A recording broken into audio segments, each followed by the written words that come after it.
Infinix GT20 Pro যারা নাকি 30 হতে 32,000 টাকার মধ্যে একটি সেরা গেমিং ফোন খুঁজতেছিলেন তাদের জন্য মূলত আজকের ভিডিও। এভরিওয়ান, কেমন আছেন সবাই? ইনফিনিক্স GT20 Pro এই ফোনটি একটি গেমিং ফোন। যারা নাকি 30 হতে 32,000 টাকার মধ্যে একটি বেস্ট গেমিং ফোন খুঁজতেছিলেন তাদের জন্য মূলত আজকের ভিডিও।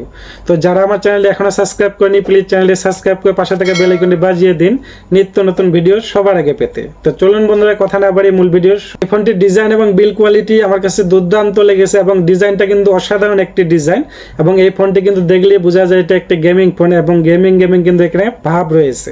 এবং এই ফোনটি যদি ডিজাইনে যদি আমি বলি সেই সাথে নাথিং ফোন ডিজাইনের সাথে একটা মিল রয়েছে, কারণ নাথিং ফোনের যে পিছনে লাইটগুলো ব্যবহার করা হয়েছে এই ফোনটাতেও সেম এই ডিজাইনের লাইটগুলোই ব্যবহার করা হয়েছে। তো ডিজাইন এবং বিল্ড কোয়ালিটি ওভারঅল আমার কাছে ভালোই লেগেছে। আশা করি আপনাদের কাছে এই ফোনটির ডিজাইনটা অসাধারণ লাগবে।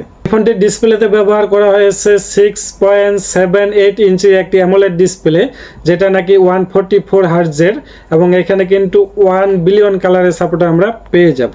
এবং এই ফোনটির রেজুলেশন হলো 1080x2400 পিক্সেল এবং পিপিআই ডায়মন্ডসিটি হলো 388 পিপিআই ডায়মন্ডসিটি আমরা এখানে পেয়ে যাচ্ছি।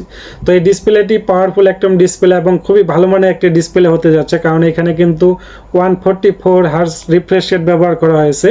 সেই জন্য এখানে কিন্তু আমরা সকল প্রকারের গেমটা আমরা স্মুথলি খেলতে পারবো। যত হাই গ্রাফিক্সের গেমই হোক না কেন এই গেমগুলো আপনারা স্মুথ খেলতে পারবেন। এবং সেই সাথে এখানে কিন্তু কোনো সিনেমা যদি আমরা দেখি বা নাটক দেখি বা যে কোনো কিছু যদি দেখি আমরা স্মুথ পারফরমেন্স পেয়ে যাব। তো ডিসপ্লে ওভারঅল আমার কাছে দুর্দান্ত লেগেছে এবং ডিসপ্লে পারফরমেন্স নিয়ে অবশ্যই আপনারা সন্তুষ্ট থাকবেন। এবং এই ফোনটি প্রসেসরে ব্যবহার করেছে মিডিয়াটেকের একটি প্রসেসর, যেটা নাকি মিডিয়াটেক ডায়মন্ডসিটি 8200 এবং এটা কিন্তু 4 ন্যানোমিটার একটি প্রসেসর এখানে ব্যবহার করা হয়েছে। তো এই প্রসেসরটি কিন্তু একটি পাওয়ারফুল প্রসেসর। এটা আমরা জানি যে মিডিয়াটেক ডায়মন্ডসিটি 8200 4 ন্যানোমিটার প্রসেসরটি একটি গেমিং প্রসেসর। তো যারা গেমিংকে ফোকাস করে ফোন নিতে যাচ্ছিলেন যে কোন ফোনটা নেবেন আসলে বুঝে উঠতে পারতেছিলেন না, তাদেরকে আমি একদম 100 সাজেস্ট করব যে যারা নাকি মিড রেঞ্জ বাজেটের মধ্যে একটা গেমিং ফোন খুঁজতেছিলেন সেটা ভালো হইতে হবে, তারা অনায়াসে এই ফোনটি নিয়ে নিতে পারেন। এবং এই ফোনটি পিউ পাচ্ছি আমরা মালি 610 এবং MC6। তো এখানে মালিও আমরা ভালো পেয়ে যাচ্ছি। সেই সাথে এই ফোনটি কিন্তু রান করছে অ্যান্ড্রয়েড 14-এ। তো এই ফোনটি আমরা অ্যান্ড্রয়েড 14ও পাচ্ছি, লেটেস্ট আপডেট পাচ্ছি, ভালো প্রসেসর পাচ্ছি এবং মালিও আমরা এখানে ভালোই পেয়ে যাচ্ছি।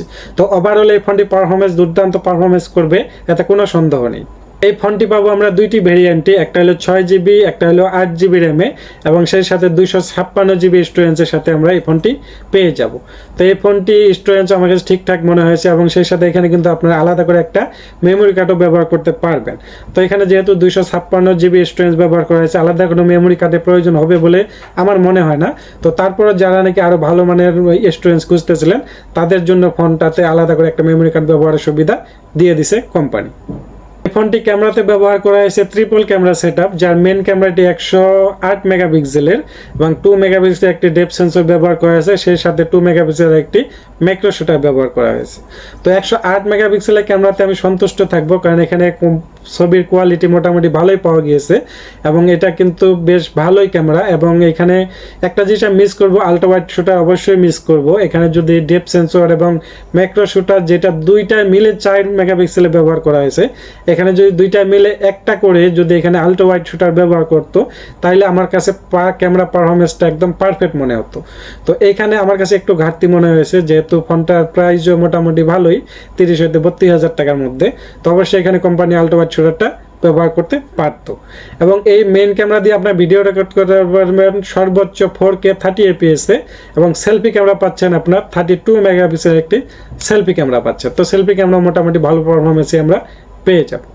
সর্বশেষ যেটা ফোনের ব্যাটারি, আসলে ফোনের ব্যাটারিটা কিন্তু অনেক ফোনের ভূমিকা রাখে এবং এই ফোনটিতে কিন্তু 5000 mAh একটি ব্যাটারি ব্যবহার করা হয়েছে, সেই সাথে 45 ওয়াট একটি ফাস্ট চার্জার আমরা এখানে পেয়ে যাচ্ছি।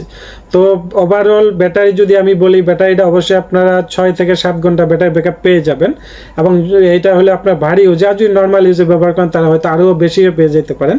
এবং 45 ওয়াটের ফাস্ট চার্জার থাকাতে এখানে চার্জিং নিয়ে আপনার কোনো ঝামেলা পোহাইতে হবে না, হয়তো বা 25 থেকে 30 বা 30 থেকে 35 মিনিটের মধ্যে আপনার ফোনটা ফুল চার্জ হয়ে যাবে। তো এই ফোনটিতে ওভারঅল আমি যা যা দেখলাম, যা যা ব্যবহার করা হয়েছে এখানে কোম্পানি, তা আমি মনে করব যে এই ফোনটি 30 হতে 32,000 টাকার মধ্যে নিতে গেলে আপনি কোনো সময় ঠকবেন আসবেন না, মানে এই ফোনটি কিন্তু আসলে একটি ভালো ফোন, তো এই ফোনটি আপনারা নিয়ে নিতে পারেন।